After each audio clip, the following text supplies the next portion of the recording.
বাংলাদেশের রাজনীতিতে এখন দুটি শব্দ ভীষণ গুরুত্ব পাচ্ছে, সংস্কার এবং নির্বাচন।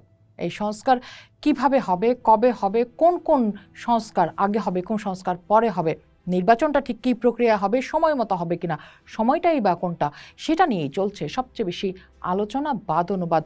কোন পক্ষ কার দিকে হেলে যাচ্ছে, কোনো দল কি আগের জোটে যাচ্ছে নাকি নতুন কোনো জোট হচ্ছে, এই বিষয়গুলি এই মুহূর্তে সবচেয়ে আলোচনার বিষয়।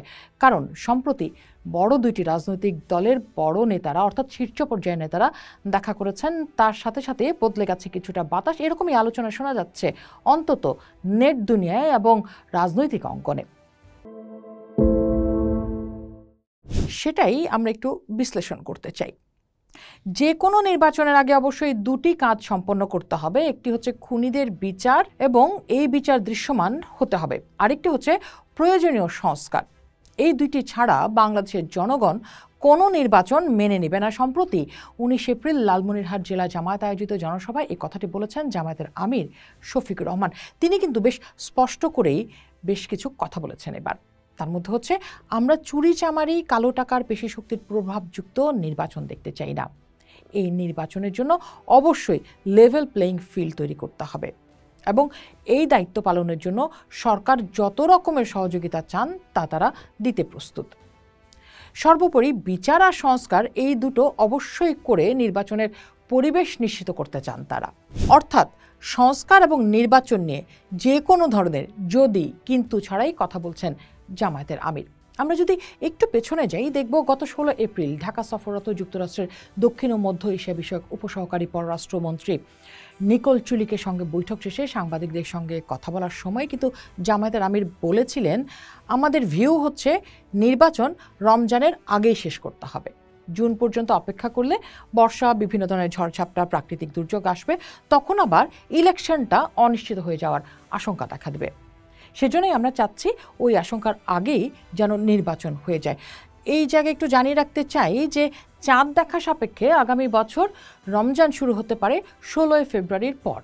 আরেকটি বিষয় মনে করে দিতে চাই, গত 22 নভেম্বর জেলা জামায়াতের কর্মী সম্মেলনে বাংলাদেশের জামায়াত ইসলামের সেক্রেটারি জেনারেল মিয়া গোলাম পারোয়ার বলেছিলেন, ন্যূনতম সংস্কারের পর যৌক্তিক সময়ে জাতীয় নির্বাচন হবে এবং নির্বাচনের আগে নির্বাচন কমিশন, পুলিশ প্রশাসন ও নির্বাহী বিভাগের সংস্কারের দাবি তুলেছিলেন তারা। এরপর আমরা আবার দেখলাম গত 13 ফেব্রুয়ারি নির্বাচন কমিশনের সঙ্গে বৈঠক করে জরুরি সংস্কার সেরে তারপর ভোট ও জাতীয় নির্বাচনের আগে স্থানীয় সরকারের নির্বাচনের দাবি তুলেছিল জামায়াতে ইসলাম। এবং সেখানে কিন্তু সেদিন দলের সেক্রেটারি জেনারেল মিয়া গোলাম পারোয়ার বেশ পরিষ্কার ভাষাতেই সাংবাদিকদের বলেছিলেন, নো ইলেকশন উইদাউট রিফর্মস।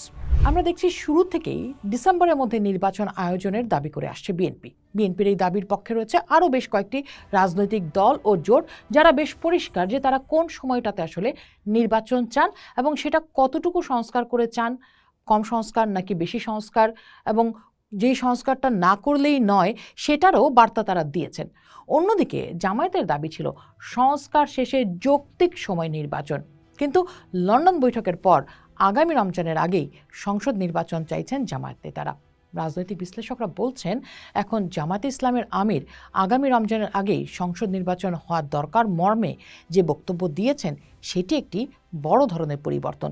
বিশেষ করে নির্বাচনের সময়সীমা নিয়ে হঠাৎ জামায়াতের অবস্থান বদল ও বিএনপির দাবির কাছাকাছি আনা এই বৈঠকের ফল কিনা তা নিয়েও কিন্তু এই মুহূর্তে রাজনৈতিক অঙ্গনে বেশ আলোচনা সমালোচনা চলছে, বিশেষ করে বিশ্লেষণটা চলছে। তবে লন্ডনের বৈঠকে দুই দলের সম্পর্কে যে বরফ গলেছে তার কিন্তু ইঙ্গিত পাওয়া গেছে জামায়াত নেতাদের বক্তব্য থেকেই। কিন্তু সেই সম্পর্ক সামনের দিনে কোনো নির্বাচনী সমঝোতা বা ফের জোট গঠনের দিকে যাবে কিনা তা নিয়েও নতুন গুঞ্জন যখন চলছে। আমরা দেখলাম এই জামায়াতের নেতার যে রোজার আগে অন্তত নির্বাচন দিতে হবে এই কথাটি থেকে তিনি 3 দিন যেতে না যেতেই আগের অবস্থানে চলে গেলেন, যে সংস্কার এবং স্বৈরাচারের বিচার নিয়ে বেশ অটল অবস্থানে দেখা গেল আবার জামাতকে। প্রশ্ন দাঁড়াচ্ছে, তাহলে নির্বাচনের আগে যে সংস্কারের দাবি জামায়াতের সেটা ঠিক কতটুকু সংস্কার, এবং সেটা কি আসলে মানুষের কাছে পরিষ্কার হচ্ছে যে কার কোন সময়ে সংস্কার এবং কি ঠিক তারা চাচ্ছেন?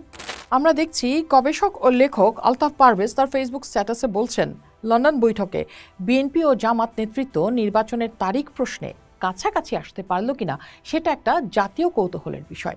নির্বাচনের তারিখ এগিয়ে আনার ব্যাপারে এই দুই দলের সমঝোতা হলে বর্তমান অন্তর্বর্তীকালীন প্রশাসনকে দ্রুত বিদায় নিতে হবে। আবার নবগঠিত দলগুলোর জন্য সেটা একটা খারাপ বার্তা হতে পারে। তার মানে দাঁড়াচ্ছে সামনের দিনগুলো রাজনৈতিক অঙ্গনের জন্য অত্যন্ত হিসেব নিকেশের সময় আসছে।